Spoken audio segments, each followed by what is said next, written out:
sudah terbuka lalu dirapihkan, ya, jangan dibiarkan melambai-lambai ya.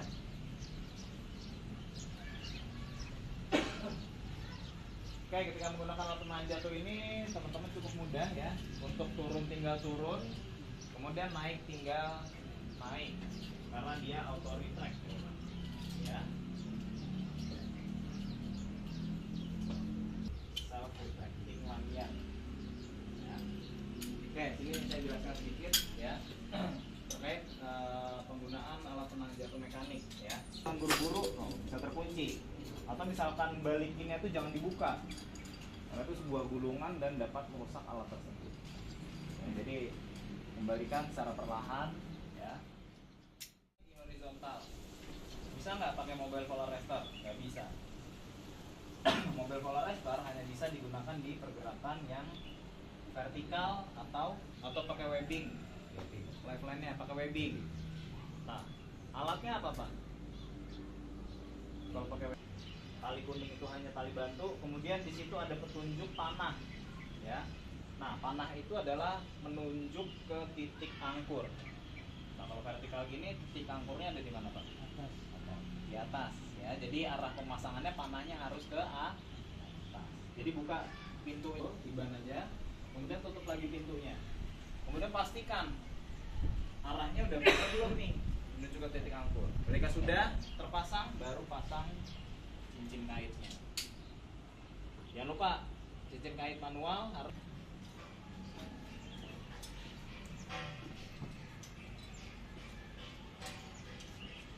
Ya, di sini Pak Fajar ada pekerjaan nih, ya.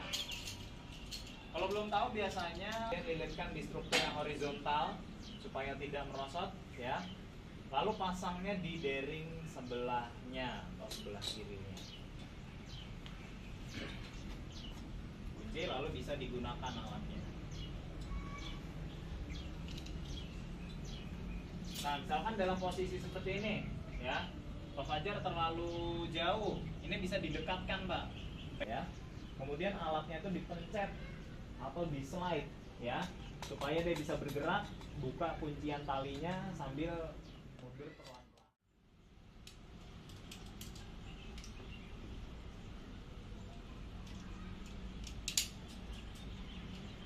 Lalu cara bergeraknya ini cukup mudah ya, ketika teman-teman mau maju itu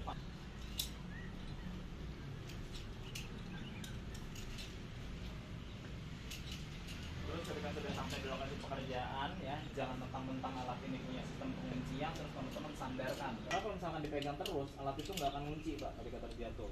Gitu. Ya. Jadi dia sistem pengunciannya itu membengkokkan tali. Ya. Berhenti, tarik, kemudian mundur lagi. Begitu seterusnya. Ya. Iya, harus bertahap ya, jangan dipegang terus. Karena khawatirnya kalau misalkan dipegang terus kepleset nggak ngunci Pak. Device belay ya, B-E-L-A-Y ya. Cara bukanya cukup mudah ya. Di sini ada pintu warna hitam, teman-teman nggak perlu buka karabinernya untuk memasukkan talinya, cukup buka pintu warna hitam, lewatin karabinernya ya. Kemudian sisipkan talinya. Nah, tali yang dari arah pemanjat ya, itu masuknya dari sisi yang sebelah kiri. Patokannya itu ada geriginya atau ada tandanya di sini tuh, ada gambarnya ya. Setelah itu dililitkan menuju ke atas. Nah, pemasangan yang benar seperti ini. Ketika sudah terpasang benar, tali sisanya ada di atas, tutup. Setelah itu alat ini sudah bisa digunakan. Nah, kemudian pemanjat, apa yang harus dilakukan? Tahap pertama yaitu adalah memasangkan angkur di faktor jatuh 0 ya. Terpasang angkurnya, kemudian masukkan talinya.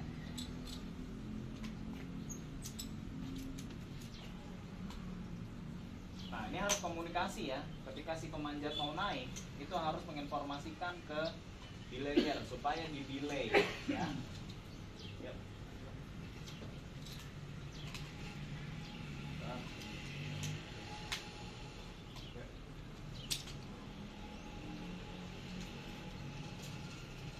Nah, pemanjat di sini akan memasangkan jalur angkur lagi. Nah, ingat, jarak antar angkur ke angkur berikutnya ya, dan angkur seterusnya sampai selesai ya. Jadi jarak antar angkur itu nggak boleh lebih dari berapa meter? Tepat sekali ya. Jadi jarak antar angkur itu nggak boleh lebih dari 2 meter ya. Nggak siangnya datang pagi duluan Pak ya. Masih ingat tadi ya.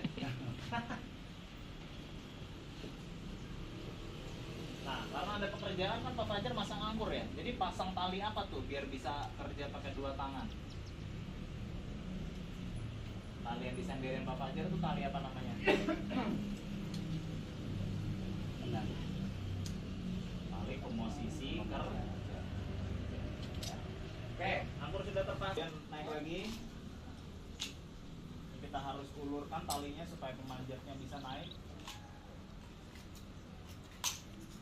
Dengan jarak nggak lebih dari 2 meter, pasang lagi angkurnya. Jadi kalau ngerintis itu memang gitu ya. Kita buka jalur ya. Perangkat orang-orang panjat batu, panjat tebing ya. Kalau masih kosong kan dia buka jalur ya. Caranya seperti ini berarti.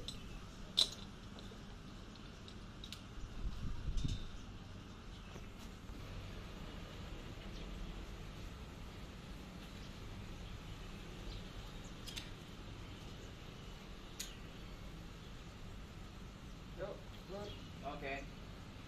Turun lagi.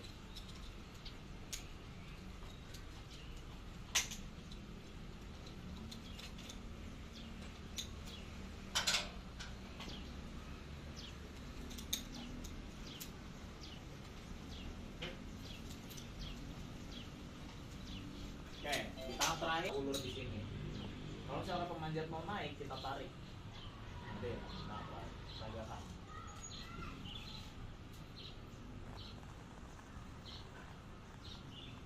Turunnya ya, buka komposisi kerja. Kemudian cara turunnya adalah cukup mudah. Si pemanjat tinggal membebani si talinya ya. Pak Fajar bebani talinya kan, otomatis ini tegang dong ya. Tinggal kita operasikan di sini ya. Lihat, tali sisa ya, itu adanya di sisi yang tumpul nih, yang warna silver. Pegang tangannya supaya talinya nggak pindah ya. Pegang di sini ya, jangan digenggam, jangan dikencang. Kalau digenggam kencang, alatnya nggak akan berfungsi ya. Jadi cukup dibuat jalur saja, kemudian tarik tuas secara perlahan, maka si pemanjat akan turun. Nah, jangan panik ya, alat ini memiliki fitur anti panik ya. Jadi ketika ada kesalahan dari si belayer, misalkan tuasnya itu kelewatan tariknya ya, ini pemanjat nggak akan jatuh. Misalkan saya megangnya, kita normalkan kembali fungsi alatnya, kembalikan tuasnya ke awal. Nah, ini sampai bunyi klik, itu berarti sudah normal kembali, bisa digerakkan turun kembali ya.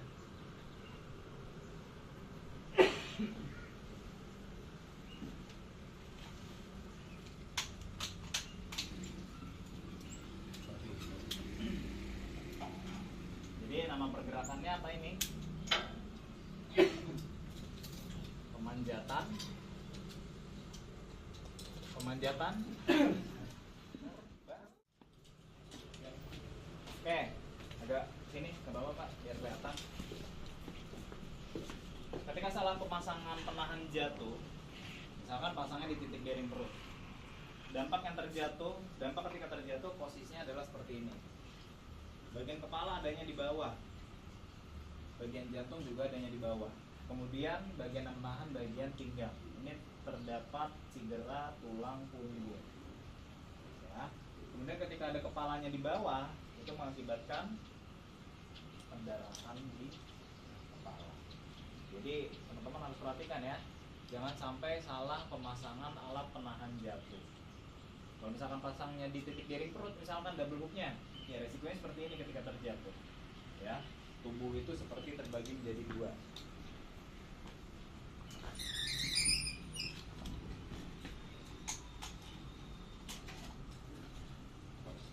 Kemudian ketika pemasangan di titik bearing dada. Oke, dampak ketika terjatuh, lihat jatuhnya ini tertutup. Kemudian kita lihat bagian lingkar paha itu masih ada celah untuk sirkulasi darah, ya. Kepala ada di atas, bagian tulang punggung ini tertopang dengan baik. Jadi bisa dikatakan jatuh dari titik bearing dada ini jatuh yang cukup aman dan nyaman, ya. Sembari menunggu evakuasi, teman-teman bisa sambil nggak sekalian sebat, ya. Jadi sembari menunggu evakuasi teman-teman untuk bisa bertahan atau survive, teman-teman bisa menggerakkan kaki satu persatu. Karena ini kan ketahan, ya. Ini ada potensi penyumbatan jalur darah juga. Jadi gerak-gerakan aja kakinya supaya sirkulasi darah lebih baik, ya.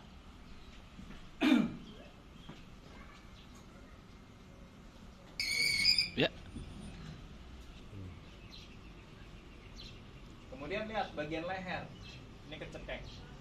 Makanya kalau pakai harnas itu lindungi pakai kerah supaya tidak menimbulkan efek luka sayat, ya. Selain itu, lihat bagian lingkar pahanya ini seluruhnya terhimpit. Nah, fase ini namanya adalah suspension trauma. Kalau kemarin ngelihat, nggak cewek lah sikat aja ya. Kemarin ngeliat biji pecah kayak gini bentukannya, tapi dia pakai harnasnya longgar, ya. Nah, dalam posisi seperti ini sirkulasi darah akan terganggu karena ada himpitan di bagian lingkar paha. Ada 3 fase, ya. Fase pertama dia masih sadar tapi ada gejala-gejala, ya. Nah, ada 2 cara penanggulangan yang namanya suspension trauma. Pertama adalah mencari pijakan. Kalau ada struktur yang bisa diraih, bisa diambil, ambil strukturnya, ya. Nih, mencari pijakan, ambil strukturnya, injak, maka himpitan sabuk tubuh akan berkurang. Terus kalau misalkan nggak ada struktur yang bisa digapai, gimana caranya? Membuat pijakan. Pertama, kita bisa memanfaatkan posisi kerja. Pasangkan di bearing pinggang kanan dan kiri. Kemudian diinjak. Oke, tapi cara ini kurang efektif. Karena kita lihat nih, Pak Fajar mau berdiri, tapi bagian pinggangnya ketarik ke bawah. Kayak orang encok, ya. Efektifnya gimana? Kita membuat yang namanya jerat geser. Nanti akan saya sampaikan, ya. Jadi pasang jerat gesernya itu di atas atau anggap itu absorber yang terbuka, ya. Jadi pasang, ya. Pisahkan bagian yang ada simpul dan tidak ada simpulnya, ya. Kemudian lilit tali yang ada di atas atau absorber nih, ya. Lilit. Nah, bagi 2. Kemudian bagian yang ada simpulnya atau bonggolnya itu melilit ke sebelahnya, tepatnya ke tengahnya. Kelihatan, ya? Minimal berapa lilitan? Minimal itu 3 lilitan, ya. Ketika sudah 3 lilitan, tarik yang ada bonggol atau simpulnya, ya. Kemudian dorong jeratnya ke atas, lalu bonggolnya tarik ke bawah, kunci. Ketika sudah terkunci, pasang posisi kerja satu per satu. Pasang satu, kemudian pasang satu lagi. Nah, ini teknik membuat injak. Berdiri, jangan pegang jeratnya tapi pegang atasnya, maka himpitan sabuk tubuh, lihat, berkurang. Terus kalau misalkan dalam keadaan yang memang kondisinya terjatuh, ternyata si tali kuning kemudian posisi kerjanya lupa dibawa atau terjatuh ke bawah. Nah, ini kan dalam kondisi yang cukup lama ini kan dapat berakibat fatal, ya. Caranya gimana? Ya, caranya cukup mudah. Teman-teman cukup pegang harness yang ada di bagian leher, ya. Itu ditarik ke belakang supaya nggak nyekek, ya. Kemudian gerakan kaki seperti menggoes. Tujuan untuk apa? Membantu sirkulasi darah. Seperti itu, ya. Jadi adanya si tali kuning atau tali krusik, kemudian posisi kerja itu adanya di perencanaan pekerjaan, ya. misalkan tiba-tiba ketika terjatuh tiba-tiba ada, enggak ya.